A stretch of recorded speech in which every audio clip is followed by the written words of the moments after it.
सतलोक धाम TV को subscribe जरूर करें। सर नमस्कार। सत साहेब। सर क्या नाम है आपका? सपिंदर दास। सपिंदर दास जी, कहाँ से आए हैं आप? डिस्ट्रिक्ट बठिंडा, पिंड महराज, कोठे हिम्मतपुरा। सर संत रामपाल जी महाराज से नाम उपदेश लेने से पहले आप क्या भक्ति साधना करते थे? हम गुरुद्वारा में जाते थे। सर संत रामपाल जी महाराज की शरण में कैसे आए? संत रामपाल जी महाराज की शरण में हमें एक भाई मिला था। उन्होंने हमें सत्संग दिया था महाराज जी का। वो सत्संग सुना तो हमें कुछ लगा, अभी इस ज्ञान में कुछ है। उस ज्ञान को सुनकर हम संत रामपाल जी महाराज की शरण में आए। सर संत रामपाल जी महाराज से नाम दीक्षा लेने के बाद आपको क्या लाभ मिला? सब तो पहले मुझे लाभ हुआ, मेरे शरीर में जो शांति है वो मिली मुझे संत रामपाल जी महाराज से नाम लेने के बाद। तो जो घर में लाभ हुआ, वो हमारे घर में क्लेश रहता था पहले, वो संत रामपाल जी महाराज जी से नाम लेने के बाद वो समाप्त हो गया। हमारे जो डैडी थे हमें क्लेश करते थे, हमारी माता जी थे वो मुझसे क्लेश करते थे, हमें नफरत करते थे। आज मेरे जो माता पिता हैं हमसे प्रेम से रहते हैं। हम सभी ने नाम उपदेश लिया है संत रामपाल जी महाराज जी से। सर संत रामपाल जी महाराज से नाम दीक्षा बहुत सारे श्रद्धालुओं ने इसलिए ली कि वो नशा छोड़ना चाहते थे। सर क्या आप भी कोई नशा करते थे? संत रामपाल जी महाराज जी से नाम लेने से पहले मैं बहुत सा नशा करता था। ड्रिंक वगैरह भी करता था, तो सिगरेट वगैरह भी पीता था, बुक्की वगैरह भी खाता था। तो संत रामपाल जी महाराज जी का जब ज्ञान सुना तो पता लगा कि इनसे करने से हमें बहुत सा पाप लगता है। तो हमारा जो नशा था ऑटोमेटिक छूट गया था। देखिए सर, हर व्यक्ति को पता है कि नशा करना एक बुरी बात है, सेहत के लिए हानिकारक भी है और पाप भी है, लेकिन वो लोग नशा नहीं छोड़ पाते। लेकिन संत रामपाल जी महाराज से नाम दीक्षा लेने के बाद वो नशा छोड़ देते हैं, ऐसी क्या बात है? संत रामपाल जी महाराज जी से नाम लेने के बाद हम नशा क्यों छोड़ देते हैं? संत रामपाल जी महाराज जी के जो ज्ञान में वचन में शक्ति है, वो बहुत ज्यादा शक्ति है उनके वचन में। तो उनके वचन से ही जो सारा कुछ हो रहा है वो हो रहा है। सर संत रामपाल जी महाराज पर बहुत सारे आरोप लगे हैं, वो अभी जेल में हैं। सर उसके बाद भी आप लोगों का अभी भी संत रामपाल जी महाराज में विश्वास है? हमारा गुरुजी के प्रति, संत रामपाल जी महाराज जी के प्रति अब और भी विश्वास बढ़ा है जब से गुरुजी जेल धाम के लिए गए हैं।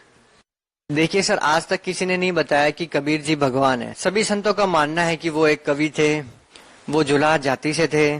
केवल एक कबीरदास या सदगुरु मान के सभी संतों ने उनकी जीवनी का अंत किया हुआ था। लेकिन संत रामपाल जी महाराज जी अचानक समाज के सामने आते हैं, उनको भगवान प्रूव करते हैं, वेदों के अनुसार बताते हैं कि भगवान है। सर ये क्या कहानी है, क्या कहना चाहेंगे? संत रामपाल जी महाराज जी ने जो ज्ञान देके हमें बताया है कि कबीर ही भगवान है, तो नानक साहब ने भी यही कहा है कि वो कबीर ही भगवान है। जैसे गुरु ग्रंथ साहब में नानक साहब कहते हैं, हक्का कबीर करीम तू बे है परविदगार। तो नानक साहब ने स्पष्ट कर दिया कि वो कबीर ही परमात्मा है। वही हमारे गुरु जी जो संत रामपाल जी महाराज जी हैं, उन्होंने भी यही स्पष्ट किया है कि वो जो कबीर कांसी में आया था 600 साल पहले, वही परमात्मा था। सर भगत समाज को क्या संदेश देना चाहेंगे? भक्त समाज को दास यही संदेश देना चाहता है। दास की औकात तो नहीं है, तो दास जैसे भगवान की तरफ से हम अपनी तरफ से नहीं कह रहे। जो हमारे गुरुजी ने हमें ज्ञान दिया है हम उनकी तरफ से कहेंगे। जो भक्त समाज है उनको संत रामपाल जी महाराज जी का जो ज्ञान है उनके आधार पर भक्ति करनी चाहिए। जो सदग्रंथ कह रहे हैं उनके अनुसार भक्ति करके लाभ प्राप्त करना चाहिए। सबसे बड़ा लाभ तो यही है कि हमें मोक्ष प्राप्त होगा इस भक्ति से, जो हमारे गुरु संत रामपाल जी महाराज जी दे रहे हैं। सर जैसा कि कोई भी और संतों से नाम दीक्षा लेने के लिए जाता है तो वहाँ पे कोई विशेष मर्यादाएं नहीं होती है। यदि कोई नियम होता है तो वो इस तरह से नहीं होते कि यदि वो नियम तोड़ेगा तो उसको आश्रम में नहीं आने दिया जाएगा या उसको नाम नहीं दिया जाएगा। लेकिन दूसरी तरफ संत रामपाल जी महाराज से कोई भी श्रद्धालु नाम दीक्षा लेना चाहेगा तो उन्होंने जो नियम मर्यादाएं बना रखी है उसको फॉलो ही करना पड़ेगा, वरना उसको नाम नहीं मिलेगा। क्या भक्ति करने के लिए इन मर्यादाओं का होना जरूरी है? जैसे हम खेल में एक खिलाड़ी खेलता है उसके लिए नियम जरूरी होते हैं, वैसे ही हमारे गुरुजी ने बताया है कि जो भक्ति करने के लिए जो नियम बताए जाते हैं, हमारे गुरुजी बताते हैं कि ऐसे नहीं करना है, ऐसे नहीं करना, वो नियम हमें फॉलो करने होंगे। जब हम नियम फॉलो नहीं करेंगे तो हम भक्ति मार्ग से पीछे हट जाएंगे। सर संत रामपाल जी महाराज से नाम दीक्षा लेने से पहले क्या नियमों का पालन करना जरूरी होता है? संत रामपाल जी महाराज से नाम लेने से पहले सबसे पहले तो हमें किसी तरह का नशा नहीं करना। तो हमने किसी को नशा लाकर भी नहीं देना। हमारे गुरुजी बताते हैं कि नशा करना बहुत पाप है। सर नशा संत रामपाल जी महाराज से नाम दीक्षा लेने से पहले छूटता है या बाद में छूटता है? सर बाद में छूटता है, नाम लेने से पहले नशा नहीं छूटता।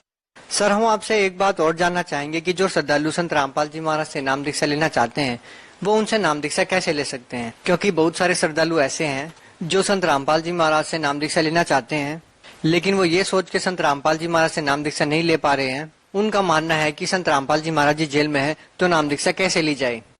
जो सतगुरु रामपाल जी महाराज जी से नाम लेना चाहते हैं, वो सत्संग आता है साधना पे 740 तो 840, उसके नीचे पीले कलर की पट्टी आती है, उनसे वो नंबर आते हैं, उन नंबरों से संपर्क करें। हमारे गुरु जी ने हरेक जिले में नामधन स्थल खोला हुआ है, वहां जाकर नाम प्राप्त करें। सर, आपने ये कहा कि संत रामपाल जी महाराज जी एकमात्र ऐसे संत हैं जो सत भक्ति बताते हैं, तो फिर इतने सारे श्रद्धालु हैं दूसरे संतों के, लाखों की तादाद में उनसे नाम दीक्षा ले रखी है, उनके आश्रमों में जाते हैं, तो फिर ये जो श्रद्धालु है वो उनसे क्यों जुड़े हुए हैं?